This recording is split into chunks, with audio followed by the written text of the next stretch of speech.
అదే నాకు అర్థం కాలేదు. అంటే వారసుడు అంటే కొడుకే అవుతాడా, కూతురు అవదా?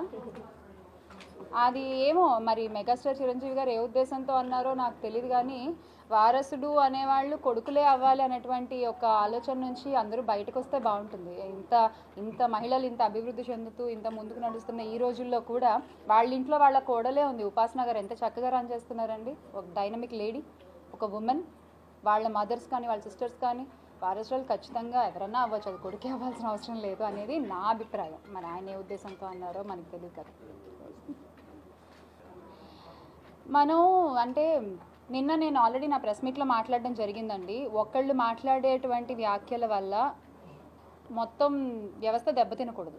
ఇప్పుడు ఒక సినిమాకి ఆయన మాట్లాడిన ఒక వ్యాఖ్యల వల్ల ఆయన ఎవరిని ఉద్దేశించైనా అనుండొచ్చు, అది ఆయన వ్యక్తిగత విషయం, ఆయనకి ఎవరి మీదైనా కోపం ఉండొచ్చు. కానీ ఒక సినిమా వేదిక మీద అది మాట్లాడాల్సినటువంటి టాపిక్ కాదు.